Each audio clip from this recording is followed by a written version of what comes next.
Good morning to all of you. कैसे हैं? आशा करता हूँ आप सभी लोग अच्छे होंगे और आपकी जो यूपीएससी एग्ज़ाम की जो प्रिपरेशन है वो अच्छी चल रही होगी। और आज आपकी इंडियन इकोनॉमी की ये 13वीं क्लास है, लेक्चर नंबर 13 आज हम यहाँ पर देखने जा रहे हैं, पढ़ने जा रहे हैं। और अभी तक इससे पहले आपकी टोटल नंबर आप जो क्लासेस हो चुकी हैं वो 12 हो चुकी हैं और फ्री यूपीएससी क्लासेस आपकी यहाँ पर चल रही हैं। पूरा यूपीएससी का सिलेबस आपको फ्री में यहाँ पे पढ़ाया जा रहा है। इसी क्रम में ये इंडियन इकोनॉमी की क्लास आपकी चल रही है। 12 क्लासेस हो चुकी हैं। जो बच्चे अभी तक इस प्रोग्राम से नहीं जुड़े हैं या आज पहली बार जुड़ रहे हैं, वो उनसे रिक्वेस्ट है कि अगर वो क्लासेस करना चाहें तो अभी ये ज़्यादा समय नहीं बीता, अभी शुरुआत की गई है। और जो अभी इंडियन इकोनॉमी की जो टोटल नंबर आप 12 जो ओवरऑल क्लासेस हुई हैं वो आप इसी वीडियो के डिस्क्रिप्शन बॉक्स में इस 12 जो क्लासेस हैं उसकी जो प्लेलिस्ट की लिंक है वो दी गई है, वहाँ से आप टोटल क्लासेस कर सकते हैं। ठीक है। और अभी ऐसा कोई टॉपिक नहीं पढ़ाया गया है कि जिससे ये हो कि आप पिछली क्लासेस नहीं किए हो तो आज की क्लास समझ में नहीं आएगी, ऐसा कुछ नहीं है। अगर अभी ऐसा कोई टॉपिक इस तरह से पढ़ाया नहीं गया, ठीक है। तो जिन लोगों ने अभी क्लासेस नहीं किए वो प्लेलिस्ट दी गई है, लिंक डिस्क्रिप्शन बॉक्स में, वहाँ से देख सकते हैं। और फ्री में पूरा यूपीएससी का प्रिपरेशन आप ओवरऑल यहाँ पर आपको फ्रेम किया जा रहा है, ठीक है। तो आप यहाँ से कर सकते हैं। और कोई दिक्कत हो, कोई आपकी क्वेरी हो तो आप हमें 9711141048 इस पर व्हाट्सअप कर सकते हैं कि अगर प्रिपरेशन से रिलेटेड या फिर ये जो प्रोग्राम के बारे में आपको नहीं पता है तो आप यहाँ पे आप पूरी इन्फॉर्मेशन आप ले सकते हैं, ठीक है, ये व्हाट्सअप करके। चलिए अब शुरू करते हैं आपकी ये लेक्चर, आज का जो ओवरऑल लेक्चर है। लेकिन इससे पहले आपसे रिक्वेस्ट है कि चैनल को सब्सक्राइब कर लें, जो बच्चे सब्सक्राइब नहीं किए। इसी के साथ साथ इस वीडियो में लाइक का बटन जरूर दबा दें और कमेंट जरूर किया करें कि क्लास कैसी लग रही है। अभी प्लीज़ कमेंट करें कि क्लास कैसी लग रही है। इसी के साथ साथ अपने 5 दोस्तों तक ये शेयर करते रहें इस वीडियो को। अगर शेयर करते हैं तो प्लीज़ कमेंट में बताएं कि हम शेयर करते हैं प्रतिदिन 5 दोस्तों को, किसी भी 5 दोस्तों को, रिलेटिव को यहाँ पे इस वीडियो को जो लेक्चर है उसे शेयर करते हैं, ठीक है। चलिए अब ज़्यादा समय नहीं लेकर शुरू करते हैं ये क्लास। लेकिन और देखिए, ओनली यूपीएससी का ही एक दूसरा चैनल है, ओनली यूपीएससी का एक दूसरा चैनल है, शुभम मिश्रा के नाम से वो चैनल है। और शुभम मिश्रा के नाम से वो जो आपका ओनली यूपीएससी का जो चैनल है उस पर आपकी मेंटरशिप की गाइडेंस से रिलेटेड क्लासेस चलती रहती हैं। यूपीएससी के एग्ज़ाम को आपको कैसे क्रैक करना है वो सारी बातें आपको बताई जाती हैं। आपको जो पीवाईक्यूज़ को कैसे हैंडल करना है, ये सारी बातें वहाँ पे बताई जाती हैं। तो ये शुभम मिश्रा वाला जो चैनल है उसकी जो लिंक है वो इसी वीडियो के डिस्क्रिप्शन बॉक्स में उसकी लिंक दी गई है इस चैनल की, आप जाकर उसको भी सब्सक्राइब करें, ठीक है। चलिए अब ज़्यादा समय लेकर शुरू करते हैं ये क्लास। लेकिन इससे पहले मैं आपको एक इन्फॉर्मेशन दे दूँ कि जो आपके आज सैटरडे है, ये सैटरडे आपका ये जो क्लासेस हैं आज तो हो रही हैं, लेकिन संडे में आपकी क्लास नहीं होगी। संडे में क्या होगा, आपकी क्लास नहीं होगी। तो संडे में ओनली यूपीएससी के इस चैनल पर जो आपकी क्लास है वो नहीं होगी। लेकिन शुभम मिश्रा वाले चैनल पर, शुभम मिश्रा वाले चैनल पर आपको एक क्लास मेंटरशिप की वहाँ पर देखने को मिलेगी, ठीक है, संडे में भी। यानी कि कल आपको शुभम मिश्रा वाले चैनल पर सुबह 11 बजे एक क्लास देखने को मिलेगी, ठीक है। तो उस चैनल को जरूर सब्सक्राइब करें। चलिए अब ज़्यादा समय ना लेकर इस क्लास को शुरू करते हैं। देखिए, क्लास शुरू करने से पहले कल जब क्लास एंड की गई थी तो वहाँ पर 2 क्वेश्चन आपसे पूछा गया था और कहा गया था कि आप उसका आंसर कमेंट सेक्शन में करें और अगले सेशन में, अगली क्लास में आपको ये डिस्कस किया जाएगा, ठीक है। तो यूपीएससी प्रीलिम्स 2018 में ये क्वेश्चन पूछा गया था ये, और देखते हैं ये क्वेश्चन क्या है और क्या इसका सही आंसर है। ये जो टॉपिक है जिससे क्वेश्चन पूछा गया है वो आपको पढ़ा दिया गया है, ठीक है। अब चलिए, क्वेश्चन है कि कंसीडर द फॉलोइंग स्टेटमेंट, मतलब नीचे दिए गए कथनों पर विचार कीजिए, ठीक है। इसकी हिंदी ये है, कह रहा है national payment corporation of India NPCI helps in promoting the financial inclusion in the country. कह रहा है national payment corporation of India NPCI देश में वित्तीय समावेशन को बढ़ावा देने में मदद करती है। तो एनपीसीआई तो यूपीआई लेकर आई है ना, यूपीआई कौन लेकर आया है, एनपीसीआई लेकर आया है ना। तो यूपीआई से क्या होता है, यूपीआई से आप आज की डेट में क्या करते हैं, सीधा आप अपने बैंक अकाउंट से अपने कहीं जाते हैं, आप अगर किसी भी शॉपकीपर के पास जाते हैं, इनफैक्ट आप कहीं पर एक पेन भी लेने जा रहे हैं 5 रुपये का, 1 रुपये का भी कोई सामान लेने जा रहे हैं, तो आप तुरंत यूपीआई करते हैं और वहाँ पर पेमेंट हो जाती है। तो ये क्या है, ये वित्तीय समावेशन यानी कि फाइनेंशियल इंक्लूजन ही तो हो रहा है, वित्तीय समावेशन को बढ़ावा ही तो मिल रहा है, प्रमोट तो हो रहा है ये। तो बिल्कुल एनपीसीआई जो है वो देश में वित्तीय समावेशन को बढ़ावा देने में मदद करता है। तो ये स्टेटमेंट जो है आपका वो क्या है, बिल्कुल सही स्टेटमेंट है। क्या है, ये पहला स्टेटमेंट बिल्कुल सही है। अब दूसरा कह रहा है एनपीसीआई ने एक कार्ड भुगतान योजना रुपे लॉन्च की है। तो मैंने क्लास में आपको बताया है कि पिछली क्लासेस में कि एनपीसीआई, ये जो रुपे कार्ड है वो कौन लेकर आया, एनपीसीआई। सभी मास्टर कार्ड, वीज़ा, ये सब क्या है आपकी, ये सब बिचौलियों की तरह काम करते हैं। तो एनपीसीआई ने भी सोचा क्या, एक कार्ड हम भी लॉन्च करते हैं रुपए के नाम का। तो एनपीसीआई जो है वो कार्ड योजना किसकी है, रुपए की है, ठीक है, लॉन्च की गई एनपीसीआई के द्वारा। तो ये भी स्टेटमेंट बिल्कुल सही है, बिल्कुल क्या है, सही, यानी दोनों स्टेटमेंट सही है। पूछ रहा था which of the statement given above is are correct, यानी कि ऊपर दिए गए जो दोनों स्टेटमेंट में से कौन सा सही है, करेक्ट, इस पर ध्यान दिया करें, ठीक है। तो ऑप्शन आपका क्या था, केवल एक, दो और ना तो एक ना दो। तो आपका कौन सा ऑप्शन सही हो जाएगा, कमेंट सेक्शन में कमेंट करें। ये ऑप्शन सी आपका सही है, ठीक है। अब चलिए एक क्वेश्चन और है, इस पर डिस्कस करते हैं। ये भी क्वेश्चन यूपीएससी ने प्रीलिम्स एग्जाम 2018 में पूछा है, ठीक है। ये सारे टॉपिक आपको पढ़ा दिए गए हैं और यूपीएससी ने पूछा है। अगर आप इस क्वेश्चन को सॉल्व कर पा रहे हैं, बहुत से बच्चों ने इसका सही आंसर किया, बहुत बड़ी संख्या में, सभी लगभग मोस्ट ऑफ द स्टूडेंट ने इसका सही आंसर किया, ठीक है। तो इसका ये मैं मतलब समझ रहा हूँ कि आप यूपीएससी के क्वेश्चन को सॉल्व कर पा रहे हैं इस लेक्चर को करने के बाद, ठीक है। आप भी, मुझे लग रहा है, इस कॉन्फिडेंस में आ रहे हैं कि ये आपके मन में आ रहा होगा कि लेक्चर करने के बाद आप यूपीएससी के क्वेश्चन को सॉल्व कर पा रहे हैं, ठीक है। चलिए अब अगला क्वेश्चन है कि which one of the following links all the ATMs in India, यानी इन चारों में से जो है, इन चारों में से कौन सा एक पूरे भारत में एटीएम्स को क्या करता है, जोड़ता है, लिंक करता है, पूरे भारत के एटीएम्स को लिंक करता है, जोड़ता है। क्वेश्चन ये है, ऑप्शन क्या है, Indian banks association, national securities depository limited, national payments corporation of India, या फिर रिजर्व बैंक ऑफ इंडिया। ये NPCI, national payment corporation of India. तो लास्ट क्लास में आपको ये बताया गया था कि एनपीसीआई क्या करता है, जो देश भर के सभी एटीएम्स को क्या करता है, लिंक करता है। तो ऑप्शन सी ये आपका सही हो जाएगा, जिसका भी सही है। ये भी question most of the student ने क्या किया, करेक्ट किया है। तो ये मानकर चलिए जो क्लासेस आप कर रहे हैं उससे आप यूपीएससी के क्वेश्चन को सॉल्व कर पा रहे हैं। इससे आप में कॉन्फिडेंस बिल्डअप हो रहा है या नहीं, प्लीज़ कमेंट में बताएं कि आप में एक कॉन्फिडेंस आ रहा है या नहीं आ रहा क्लासेस करने के बाद। चलिए, ये तो कल की आपकी जो जो ओवरऑल क्वेश्चन पूछा गया था क्लास लेक्चर के बेस्ड पर, वो मैंने यहाँ पर ओवरऑल डिस्कस किया, ठीक है। चलिए अब आपका आज का जो लेक्चर है वो स्टार्ट करते हैं। लेक्चर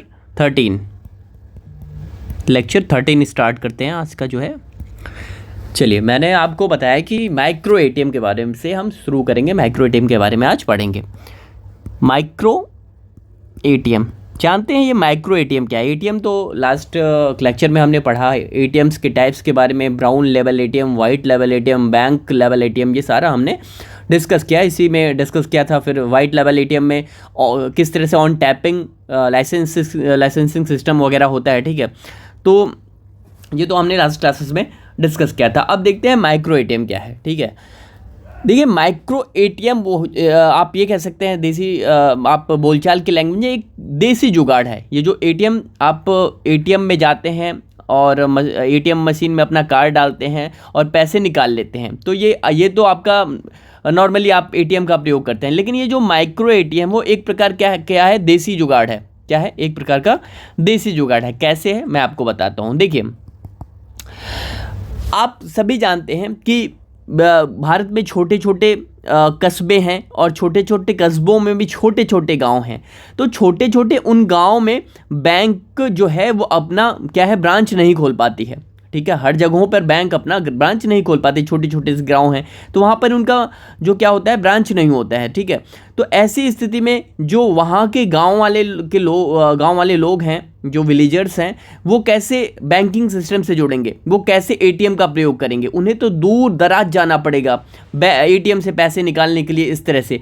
तो उनके लिए क्या है, उनके लिए ये माइक्रो एटीएम है। क्या है ये, माइक्रो एटीएम। अब कैसे ये काम करता है माइक्रो एटीएम, वो मैं आपको बताता हूँ। देखिए, मैंने पहले ही आपको बताया कि छोटे छोटे गांव के लिए ब्रांच नहीं खोल पाती बैंक अपना। तो इसके लिए बैंक वाले क्या करते हैं, अपने एजेंट के रूप में अपने एजेंट नियुक्त करते हैं। क्या करते हैं, छोटे छोटे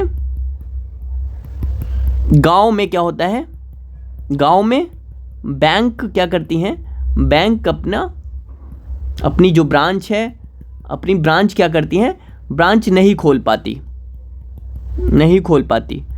तो इसके लिए क्या करते हैं, तो इसके लिए क्या करती है, इसके लिए बैंक वाले क्या करते हैं, इसके लिए बैंक वाले क्या करते हैं, बैंक वाले अपने एजेंट तैयार करते हैं। क्या करते हैं, अपने एजेंट तैयार करते हैं, मतलब एजेंट नियुक्त करते हैं, आप कह सकते हैं, तैयार करते हैं, एजेंट नियुक्त करते हैं,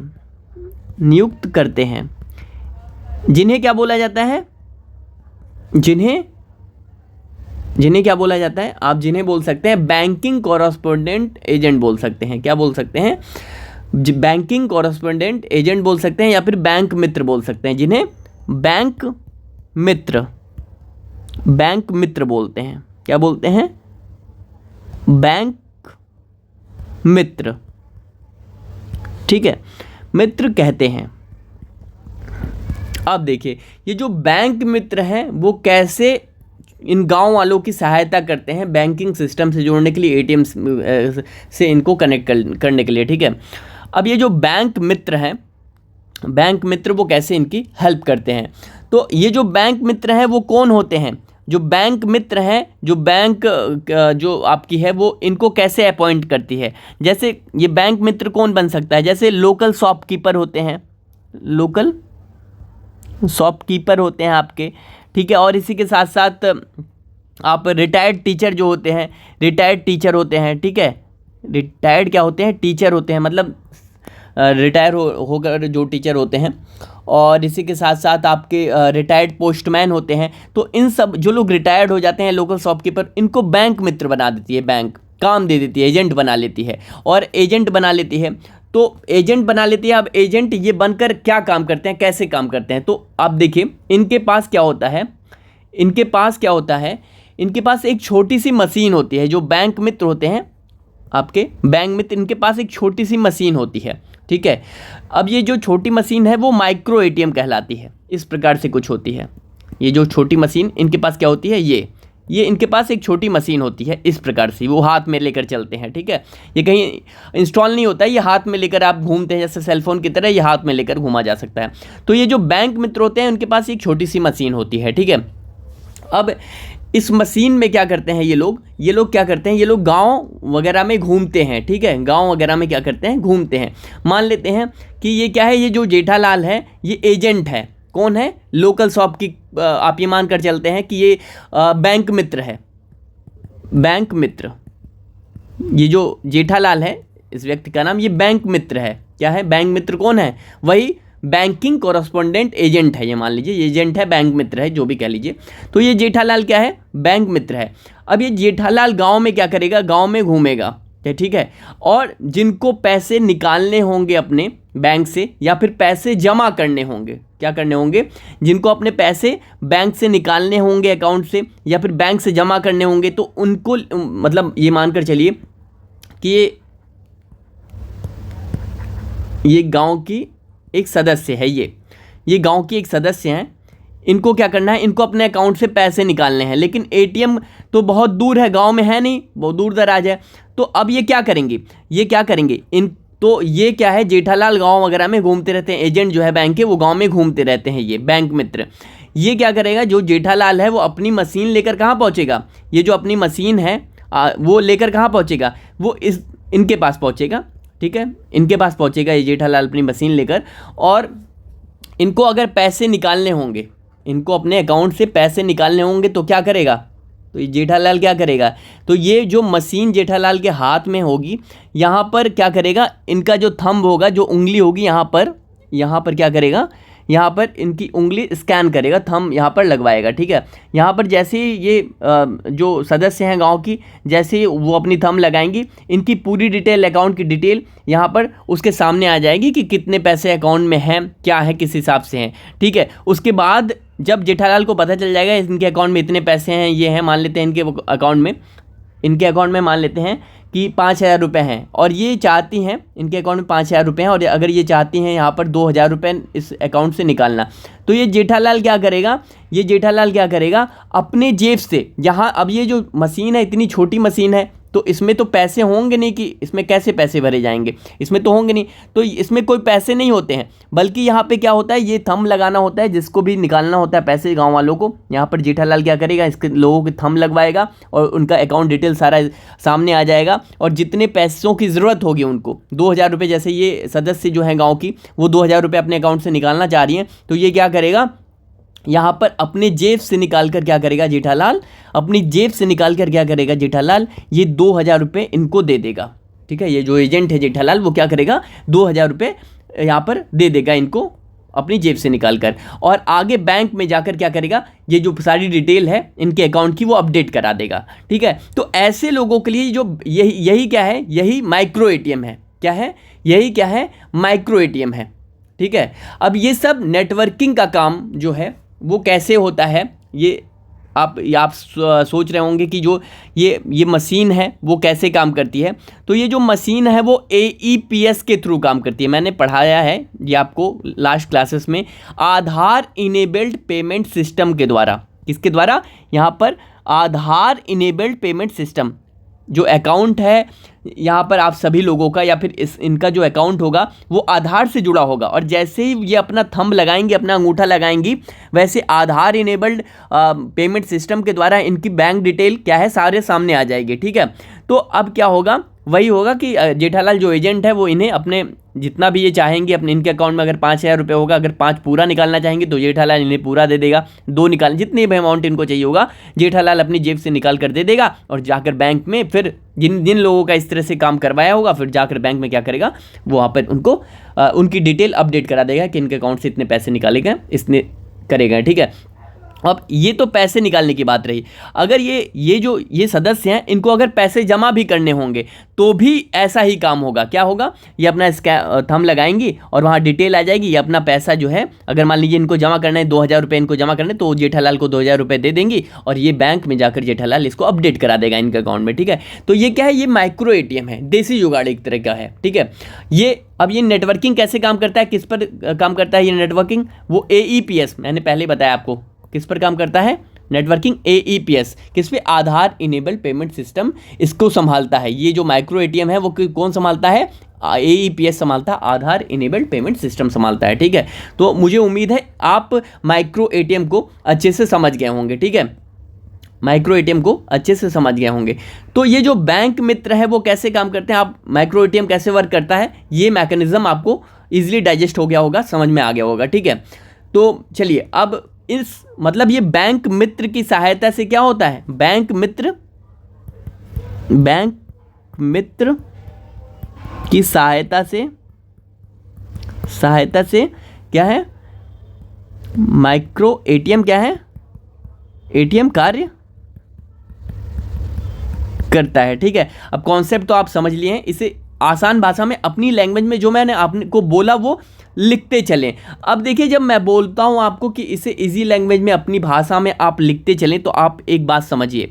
ठीक है, आपको आंसर राइटिंग जो है, आपके आंसर राइटिंग की जो प्रक्रिया है वो यहीं से शुरू हो जाती है। लोग कहते हैं कि आंसर राइटिंग कैसे करें। ठीक है, आंसर राइटिंग कैसे करें, मतलब उत्तर लेखन जो है वो कैसे करें मेंस एग्जाम के लिए। तो जब मैं बोलता हूँ कि जो मैं बोल रहा हूँ उसे आप अपने शब्दों में लिखें, तो शब्दों में लिखने का मतलब आपने सुन लिया, आप समझ लिया, तो अपने शब्दों में। तो आंसर राइटिंग की जो प्रोसेस है, जो प्रक्रिया है, वो यहीं से शुरू हो जाती है। ठीक है, अगर आप सही से अपना जो नोट्स है वो बना पा रहे हैं, जो मैं बोल रहा हूँ उसे लिख पा रहे हैं, तो यहीं से आंसर राइटिंग की शुरुआत हो गई। कल एक स्टूडेंट ने व्हाट्सअप किया अपना नोट्स, मैंने कल की क्लास में बोला था जो बच्चे अपने नोट्स बना रहे हैं वो व्हाट्सअप करना, तो 2 बच्चों ने वहाँ पर शेयर किया, जिनमें से एक स्टूडेंट था, उन्होंने शेयर किया, वो नोट्स बिल्कुल टू द पॉइंट थे कि आगे की क्लासेस में मैं फिर से उनके नोट्स को यहाँ पर दिखा दूंगा। वीडियो उन्होंने भेजा है 2-2.5 मिनट की, कि अभी तक जो क्लासेस हुई हैं वो टू द पॉइंट बहुत अच्छे तरीके से बना रही हैं नोट्स। और मैं आपको बता दूं, अगर आप इस तरह से नोट्स बनाते चलेंगे तो आपकी जो आंसर राइटिंग की स्किल है वो भी डेवलप होते चली जाएगी। ठीक है, धीरे धीरे आपको लिखने की शैली क्या होगी, वो विकसित होते चली जाएगी। तो यहाँ से आंसर राइटिंग का जो प्रोसेस है वो भी स्टार्ट हो जाता है। कैसे, आपकी नोट्स मेकिंग का प्रोसेस जो होता है वो आपका जो आंसर राइटिंग की स्किल होती है उसे भी क्या करता है, स्ट्रॉन्ग बनाता है। ठीक है, तो ये ओवरऑल आपका क्या रहा, माइक्रो एटीएम रहा। ठीक है, अब चलिए अगला टॉपिक जो आपका देखते हैं एमडीआर। क्या देखते हैं? एमडीआर। अगला टॉपिक आपका एमडीआर। एमडीआर मतलब मर्चेंट डिस्काउंट रेट। क्या है? Merchant discount rate. ये मर्चेंट डिस्काउंट रेट क्या होता है? हिंदी में इसको बोलते हैं व्यापारी छूट दर। व्यापारी छूट दर। ठीक है, तो ये मर्चेंट डिस्काउंट रेट क्या होता है पढ़ते हैं। देखिए, अगर इसकी डिफिनीशन हम आपको बताना चाहें तो आप ये समझ लीजिए कि डिफिनीशन पहले मैं लिखवा देता हूँ, उसके बाद आपको समझाता हूँ, तो आप इजीली इसे समझ पाएंगे, डाइजेस्ट कर पाएंगे। ठीक है, तो आप ये समझिए एमडीआर वह शुल्क है, एमडीआर वह शुल्क है जो कार्ड से भुगतान स्वीकार करने वाले व्यापारी बैंक को चुकाते हैं। अब बात को समझिएगा, मैंने यहाँ पर क्या बोला? एमडीआर क्या है? मतलब मर्चेंट डिस्काउंट रेट क्या है? जो आपका एमडीआर वह शुल्क है, वो फीस है जो कार्ड से भुगतान स्वीकार करने वाले व्यापारी बैंक को चुकाते हैं। बैंक यहाँ पर क्या है? बैंक का मतलब होता है यहाँ पर गेटवे जो हो गए आपके, गेटवेज जो हो गए आपके। गेटवेज क्या है? गेटवेज मैंने बताया था आपको, जैसे वीज़ा हो गया, आपका रुपी हो गया, ठीक है, आपका मास्टर कार्ड हो गया, ये सब क्या है? सॉरी, रुपए हो गया, ये सब क्या है? ये गेटवेज हैं। ठीक है, तो अभी मैं आपको समझाता हूँ कि एमडीआर है क्या और कैसे काम करता है। देखिए, सपोज मान लेते हैं यहाँ पे एक एग्जांपल लेकर मैं बताता हूँ। देखिए, सपोज मान लेते हैं कि ये भिड़े है। ये क्या है? भिड़े एक व्यक्ति है, कस्टमर है मान लेते हैं। भिड़े क्या है? कस्टमर है। भिड़े कस्टमर है। ठीक है, अब ये मोबाइल खरीदता है। किससे? ये जेठालाल से मोबाइल खरीदता है, वही जिसकी फ़ोटो अभी मैंने ऊपर दिखाई। ठीक है जेठालाल से क्या करता है? ये मोबाइल खरीदता है।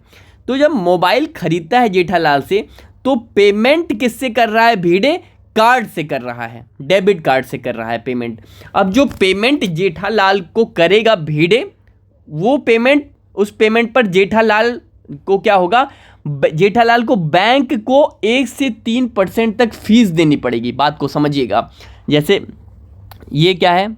ये एटीएम कार्ड है। एटीएम कार्ड जेठालाल के पास ले गया भिड़े और कहा आप मशीन में इसको डालकर, मैं पिन डाल रहा हूँ और आपके अकाउंट में यहाँ पर पैसे पहुँच जाएंगे। तो जो जेठालाल है, जो इस मशीन से, इस पीओएस से, पॉइंट ऑफ सेल से, इस मशीन से जो है, जो पेमेंट ले रहा है, इस मशीन से जो पेमेंट ले रहा है, इस पर बैंक यहाँ पर क्या लगाएगा? जेठालाल पर फीस लगाता है 1 से 3% तक। क्या लगाता है? फीस लगाता है। तो ये किस पर? मर्चेंट। जो जेठालाल यहाँ क्या है? मर्चेंट है, व्यापारी है जेठालाल, जो अपना मोबाइल बेच रहा है भिड़े को। तो यहाँ पर क्या है? इस मशीन से जब पेमेंट जेठालाल लेगा भिड़े से, तो यहाँ पर क्या होगा? यहाँ पर जेठालाल को बैंक को फीस देनी पड़ेगी। ठीक है, किस फीस देनी पड़ेगी? किसको देनी पड़ेगी? बैंक को क्या करेगी? फीस देनी पड़ेगी। तो यही क्या है जो फीस देनी पड़ती है, इसी को क्या कहते हैं? एमडीआर कहते हैं। क्या कहते हैं? एमडीआर, मर्चेंट डिस्काउंट रेट, व्यापारी छूट दर, इसी को कहते हैं। तो एमडीआर क्या है? मैंने क्या आपको यहाँ पे लिखवाया गया कि एमडीआर वह शुल्क है जो कार्ड से भुगतान स्वीकार करने वाले व्यापारी, मतलब ऐसे व्यापारी जो कार्ड से भुगतान स्वीकार करते हैं। ठीक है, ऐसे व्यापारी जो कार्ड से भुगतान स्वीकार करते हैं, वो एक शुल्क चुकाते हैं बैंक को। ठीक है, यही शुल्क लगता है। ठीक है, 1 से 3% तक। तो ये क्या है? इसकी डेफिनेशन यही हो गया। मुझे उम्मीद है कि आप एमडीआर को समझ पाए होंगे। ठीक है, अब चलिए, अब ऐसे में एक दिक्कत आती है, एक दिक्कत आएगी। क्या दिक्कत आएगी? आपके सामने मैंने इससे पहले भी बताया इस तरह की दिक्कतें। देखिए, अब ऐसे में मर्चेंट जो जेठालाल है, ये जो जेठालाल मर्चेंट है, ये सोचेगा कि कार्ड से पेमेंट लेने पर फीस लगती है, तो क्यों ना कैश में लिया जाए। क्यों ना क्या किया जाए, कैश में लिया जाए। तो ये क्या है, ये दिक्कत आएगी। तो अब क्या है भाई, now why this is bad for digital payment, ये हम देखते हैं कि ये जो आपका MDR है वो डिजिटल पेमेंट के लिए क्यों आप ये कह सकते हैं एक हानिकारक है, वो अब हम देखते हैं। ठीक है, now why this is bad for the digital payment. Digital payment मतलब ये जो MDR है वो डिजिटल पेमेंट के लिए हानिकारक क्यों है, ठीक है, वो देखते हैं। चलिए, मैंने अभी क्या स्टेटमेंट आपको बताया कि जेठालाल क्या सोचेगा, ये कार्ड से पेमेंट ले रहा है, डेबिट कार्ड से पेमेंट ले रहा है, इस पर कार्ड पे से पेमेंट लेने पर तो फीस मुझे चुकानी पड़ती है, किसको, बैंकों को फीस चुकानी पड़ रही है। तो ऐसा क्यों ना किया जाए यार कि इस कस्टमर से जो भीड़े है वो कैश में मुझे पैसा दे। तो इससे क्या होगा, इससे डिजिटल पेमेंट क्या होगा, जो कार्ड से लोग कर रहे हैं पेमेंट, वो डिजिटल पेमेंट क्या होगा, उससे क्या पहुंचेगा, उससे नेगेटिव इम्पैक्ट पड़ेगा उस पर। ठीक है, जेठालाल वगैरह किस पर काम करेंगे, वो कैश में लेना काम शुरू कर देंगे। तो अब now why this is bad for digital payment, किस तरह से यह हानिकारक है। देखो, जो बड़े व्यापारी हैं, एक बात समझिएगा, जो बड़े व्यापारी हैं जेठालाल की तरह, जो 20,000 25,000 रुपये की जो आपका सेल फोन बेच रहे हैं, या आईफोन बेच दिया उन्होंने 60-70 हज़ार 1 लाख 1.5 लाख का, तो ये लोग क्या करेंगे, ये लोग तो बड़ा अमाउंट क्या कर रहे हैं, बड़ा अमाउंट यहाँ पर सेल कर रहे हैं। ठीक है, बड़ी चीज़ें, महंगी चीज़ें सेल कर रहे हैं। तो इन लोगों को अगर 1 से 3% अगर इनको बैंक को देना भी पड़ रहा है, क्या वो जो फीस है, तो ये सोचेंगे कि यार इतना प्रॉफिट तो हम उठा ही रहे हैं, 1 से 3% हमें यहाँ पर दे देंगे। ठीक है, तो यहाँ पर क्या होगा, वो वहाँ पर चुका देंगे। लेकिन ये जो उनका क्या, जो छोटे व्यापारी हैं उनका क्या, ये जेठालाल जैसे व्यापारी तो बड़े व्यापारी हो गए, 20,000 30,000 50,000 का सेलफोन ही बेच रहे हैं। लेकिन उनका क्या, जो छोटे व्यापारी हैं, FMCG जैसे क्या है उनका क्या, जो छोटे व्यापारी हैं। अब मैं थोड़ा सा रिटर्न में यहाँ पर आपको एक अपनी भाषा में थोड़ा सा कहता हूँ, आप इसे अपनी भाषा में लिखा करें। जो मैं यहाँ पर लिख रहा हूँ वो आपको समझाने के लिए लिखता हूँ, आप नोट्स अपनी भाषा में यहाँ पर लिखा करें। मैं यही बता रहा हूँ क्योंकि आपके आंसर राइटिंग की स्किल जो है वो यहाँ पर डेवलप होगी। ठीक है, अब यहाँ पर बड़े जो व्यापारी हैं, बड़े व्यापारी क्या होंगे,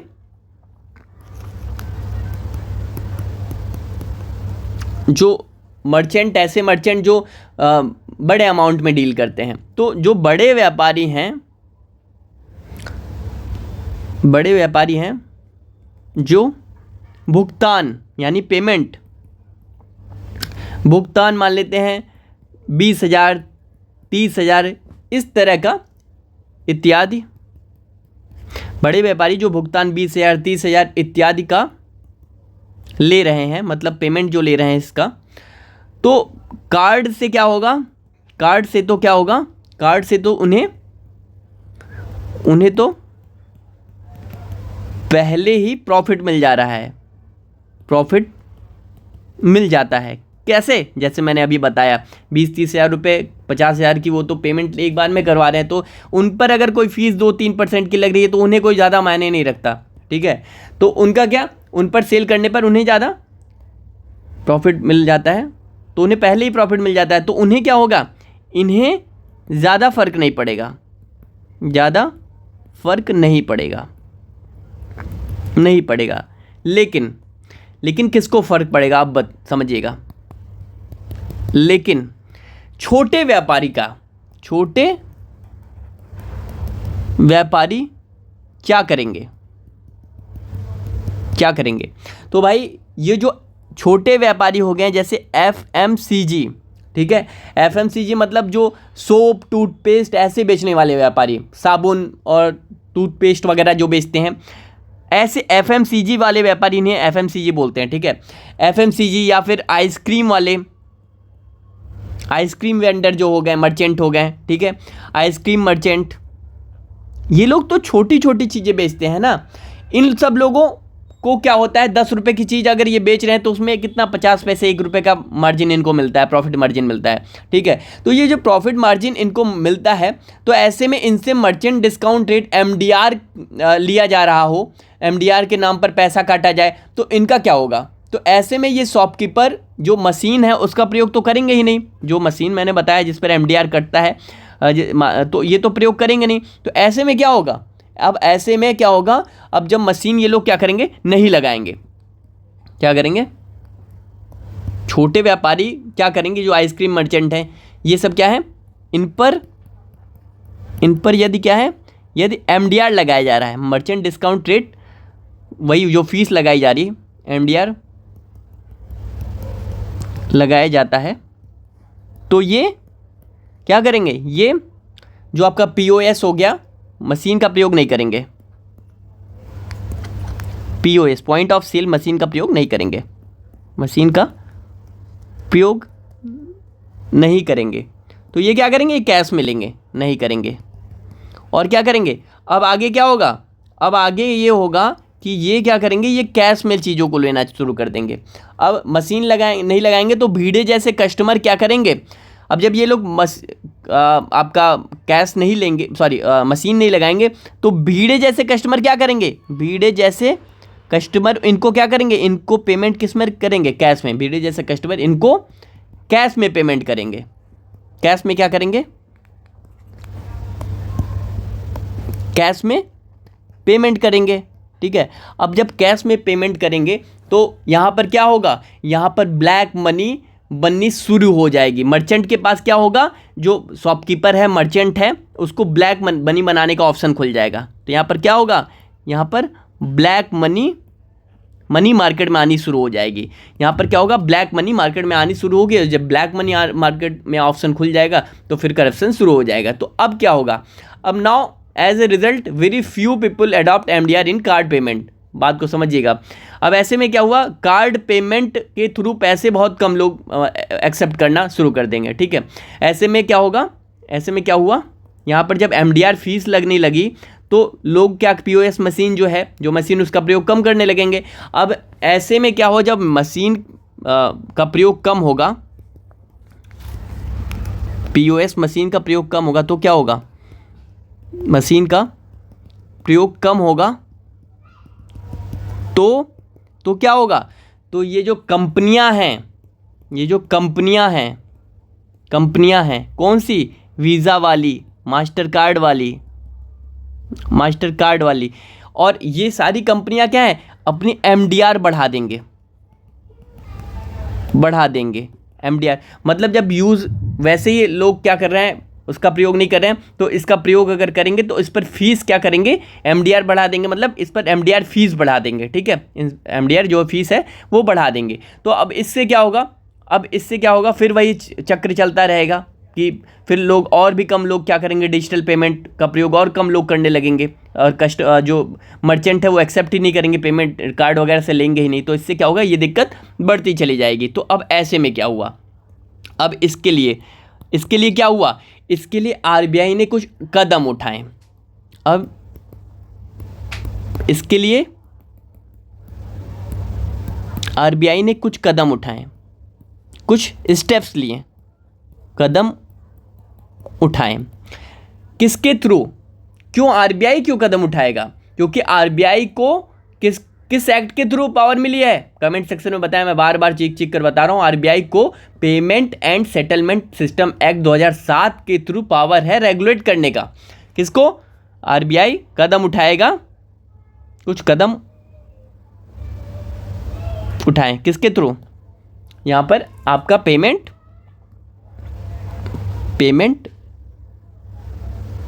एंड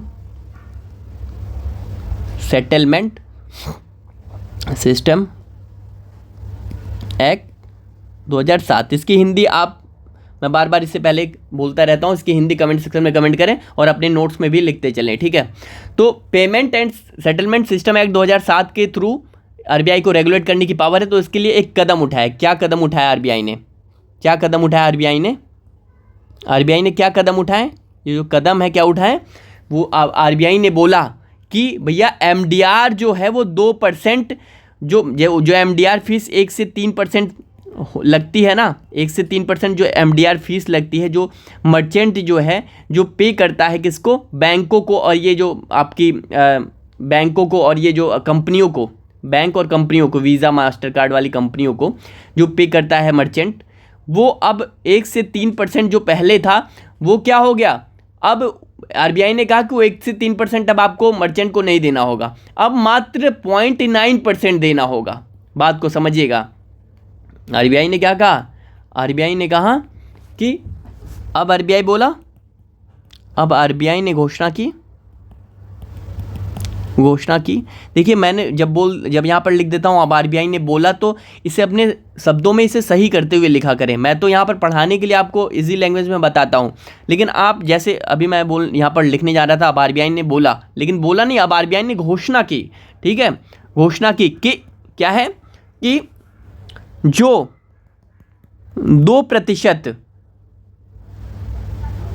2% आपका एमडीआर लगता था, एमडीआर फीस लगती थी, एमडीआर लगता था, वो क्या है, वो डेबिट कार्ड पर अब क्या से कितना लगेगा, डेबिट कार्ड पर मात्र कितनी फीस लगेगी, मात्र 0.9% फीस लगेगी, मतलब पेमेंट लेने पर लगेगी।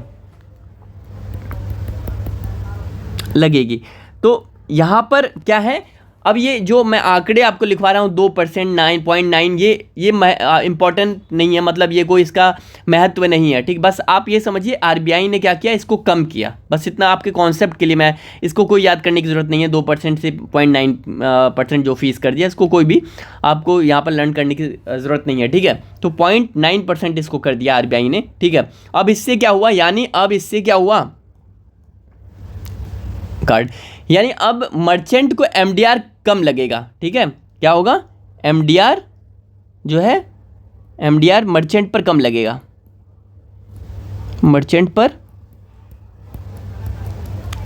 ठीक है, अब जब एमडीआर मर्चेंट पर कम लगेगा तो क्या होगा, वो फिर वो मशीन का यूज शुरू कर देगा। क्या करेगा, अब ऐसे में क्या होगा, अब मर्चेंट क्या करेगा, अब ऐसे में जो मर्चेंट है वो किसका प्रयोग कर देगा, किसका प्रयोग शुरू कर देगा, मशीन का प्रयोग। कौन सी मशीन, पीओएस वाली machine, point of sale machine का प्रयोग, पीओएस मशीन का प्रयोग फिर से शुरू कर दिया। ठीक है, फिर से शुरू कर देगा। क्यों शुरू कर देगा, क्योंकि वो जो फीस थी वो ज़्यादा देनी पड़ती थी। मान लेते हैं यहाँ पर कोई जेठालाल ने क्या, कोई मोबाइल यहाँ पर 10,000 रुपये की मोबाइल यहाँ पर बेचा जेठालाल ने, तो 10,000 यहाँ पे 2% यहाँ पे इस पर फीस ही लग जाती थी, कौन सी, एमडीआर। तो इस 10,000 में कस्टमर अगर जो भीड़े है वो यहाँ पर 10,000 रुपये तो जेठालाल के अकाउंट में डाल रहा है, लेकिन जेठालाल के अकाउंट में कितना आएगा, 2%, 10,000 का 2% कट के 200 रुपये कट के ही जेठालाल के अकाउंट में आएगा, यानी 9800 ही आएगा। तो ये क्या होता था, ये एक क्या होता था, ये डिजिटल पेमेंट के लिए एक नेगेटिव इम्पैक्ट पड़ रहा था। तो ये क्या किया, आरबीआई ने क्या किया, यहाँ पर आरबीआई ने इसको घटाकर 0.9% फीस कर दिया। ठीक है, अब ऐसे में क्या हो, फिर से मर्चेंट जो है पीओएस मशीन का प्रयोग फिर से शुरू कर दिया। ठीक है, जब फिर से यहाँ पर मशीन का प्रयोग शुरू कर दिया तो गवर्नमेंट ने भी कुछ स्टेप उठाए। अब क्या हुआ, अब फिर गवर्नमेंट ने कदम उठाया, क्या है, अब फिर जो आपकी गवर्नमेंट है, गवर्नमेंट ने कुछ कदम उठाए। ठीक है, अब गवर्नमेंट ने क्या कहा, गवर्नमेंट ने कहा कि यदि 2,000 रुपये से कम पेमेंट मर्चेंट लेता है, मतलब बात समझिएगा, यदि 2,000 रुपये से कम की पेमेंट, 2,000 रुपये से कम की पेमेंट यदि मर्चेंट लेता है, मर्चेंट मतलब शॉपकीपर यानी दुकानदार, मर्चेंट लेता है तो क्या होगा, लेता है तो उस पर जो एमडीआर लगेगा, उस पर जो एमडीआर लगेगा, एमडीआर वही फीस। ठीक है, जो एमडीआर लगेगा वो क्या है, वो सरकार वहन करेगी, मतलब बेयर करेगी।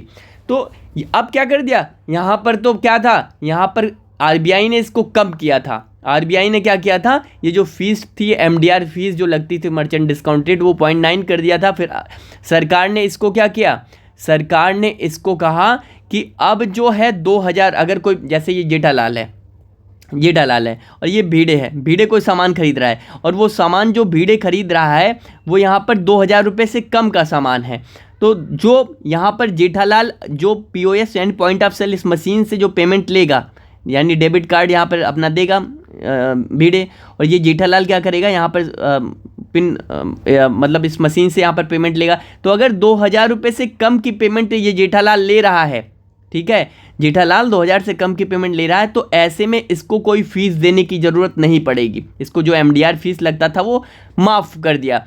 कौन, सरकार इस पर कहेगी, सरकार बोल रही थी कि हम आरबीआई को हम दे देंगे, आपको देने की ज़रूरत नहीं है, आप यहाँ पर आसानी से बेचिए अपने सामान को। तो सरकार एमडीआर पर वहन करेगी, ठीक है। सरकार ने क्या कहा कि अब हम वहन करेंगे, ठीक है, 2000 रुपये से कम की अगर पेमेंट हुई तो इससे क्या है, इससे कुल मिला के इससे डिजिटल इकोनॉमी बढ़ रही है। इसका क्या है, अगर एमसीक्यू ऑप्शन के रूप में आपका आया, यूपीएससी ने क्वेश्चन पूछा, तो इससे क्या होगा, इससे ओवरऑल कॉन्सेप्ट यही है कि इससे डिजिटल जो इकोनॉमी है आपकी क्या है, डिजिटल इकोनॉमी जो है आपकी, डिजिटल इकोनॉमी बढ़ेगी इससे, ठीक है।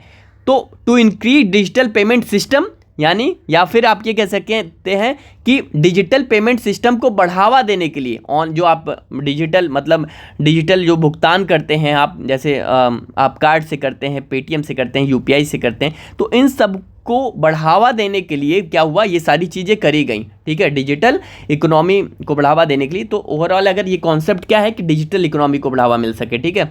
तो अब देखिए ये तो सारी चीज़ें हुई, इसी के साथ साथ अब क्या हुआ 2019 में, अब 2019 में क्या हुआ, 2019 में निर्मला सीतारमन ने, निर्मला सीतारमन ने, निर्मला सीतारमन कौन है वो थोड़ा सा कमेंट सेक्शन में बता दें, लिख दें। अब 2019 में निर्मला सीतारमन ने बजट पेश किया। बजट क्या है, बजट पेश किया। बजट में क्या कहा, बजट में कहा कि भाई ये जो कंपनियां हैं, जिस कंपनी का आपका बिजनेस फर्म टर्नओवर जो है वो सालाना 50 करोड़ से ज़्यादा होगा, उस पर एमडीआर फीस नहीं लगेगा। बात को समझिएगा, क्या कहा है निर्मला सीतारमण ने बजट में 2019 में क्या कहा कि भाई जिस कंपनी का जो एनुअल सेल है, यानी कि जो आपका वार्षिक सेल है आप कह सकते हैं, मतलब पूरे साल में अगर मान लेते हैं ये कंपनी कोई है, एक कंपनी कोई है, और ये कंपनी कोई पूरे साल में अगर 50 करोड़ से ज़्यादा क्या करती है, सामान बेचती है, 50 करोड़ से ज़्यादा सामान बेचती है, यानी बिजनेस फर्म टर्नओवर जो है एनुअल सेल्स वो 50 करोड़ से ज़्यादा होगा, तो इस कंपनी पर क्या है, उसे एमडीआर नहीं देना पड़ेगा, क्या, बल्कि आरबीआई और बैंक इस फीस को वहन करेंगे। बात को समझिएगा, कौन वहन करेगा, आरबीआई और कौन, बैंक। तो क्या है यहाँ पर, क्या है, अब 2019 में निर्मला सीतारमण ने बजट में क्या कहा कि ऐसी कंपनी, एक मिनट, ऐसी कंपनी जिस कंपनी कहा कि जिस कंपनी का बिजनेस फर्म टर्नओवर या ब्रैकेट में एनुअल सेल लिख सकते हैं आप, एनुअल सेल मतलब वार्षिक जो सेल होती है पूरे साल में जितना बेचा जाता है वो क्या, एनुअल सेल वो क्या हो, वो 50 करोड़ से ज़्यादा, 50 करोड़ से ज़्यादा है, उस पर क्या होगा, उस पर एमडीआर जो है मर्चेंट डिस्काउंट रेट नहीं लगेगा, बल्कि क्या होगा, बल्कि आरबीआई और बैंक जो हैं आपके, बैंक इस फीस, कौन सी फीस, ये एमडीआर वाली फीस, इस फीस को वहन करेगी, वहन करेगी, ठीक है। तो ये क्या है, ये आपका ओवरऑल एमडीआर रहा, मर्चेंट डिस्काउंट रेट रहा, ठीक है। ये क्या होता है, क्या घटनाक्रम है, सारा मैंने आपको यहाँ पर बता दिया, ठीक है। ये क्या होता है, MDR क्या हो, व्यापारी छूट दर क्या है, किस हिसाब से ये काम करता है, ये सारा सिस्टम मैंने आपको यहाँ पर जो मैकेनिज़्म है वो आपको डिस्कस कर दिया। तो ओवरऑल आपका ये कुछ हमने आज के लेक्चर में माइक्रो ATM को देखा और MDR मर्चेंट डिस्काउंट रेट क्या है वो मैंने आपको बताने की कोशिश की। ठीक है, मुझे उम्मीद है कि इससे रिलेटेड जब भी क्वेश्चन आएगा आप बेझिझक इससे आप क्वेश्चन सॉल्व कर पाएंगे। ठीक है, अब देखिए आपसे रिक्वेस्ट है कि बहुत बच्चे यहाँ पर क्लासेस जो है बहुत कम संख्या में आप कर रहे हो। ठीक है, बहुत ज़्यादा बड़ी संख्या में आप क्लासेस नहीं कर रहे हो, तो आपसे रिक्वेस्ट है कि क्लासेस किया करें। और आपकी जो पॉलिटी की क्लास है, आपकी जो पॉलिटी की क्लास है वो क्लास आपको बता दी जाएगी, मे बी मंडे से शुरू हो। कल आपकी मैंने बताया कि कल संडे में कोई क्लास नहीं होगी, ऑफ रहेगा, लेकिन ओनली UPSC के चैनल पर संडे में कोई क्लास नहीं होगी। लेकिन संडे में कल आपको शुभम मिश्रा वाले चैनल पर वहाँ पे आपको मेंटरशिप की एक क्लास देखने को मिलेगी। जो बच्चे शुभम मिश्रा वाले चैनल को सब्सक्राइब नहीं किए हैं वो इस वीडियो के डिस्क्रिप्शन बॉक्स में लिंक है, वहाँ जाकर आप सब्सक्राइब कर लें। ठीक है, और चैनल को सब्सक्राइब कर लें। इस चैनल को भी अगर सब्सक्राइब नहीं किया है, इसी के साथ साथ आप वीडियो को लाइक करें, शेयर करें और अधिक से अधिक सबसे पहले ये काम किया करें, वीडियो को लाइक कर दिया करें, कमेंट कर दिया तक करें, ताकि और लोगों तक भी ये क्लासेस पहुँचे। ठीक है, चलिए अब मिलते हैं आपको मंडे और शुभम मिश्रा वाले चैनल पर कल आपको एक वीडियो देखने को मिलेगी। चलिए, बहुत बहुत धन्यवाद।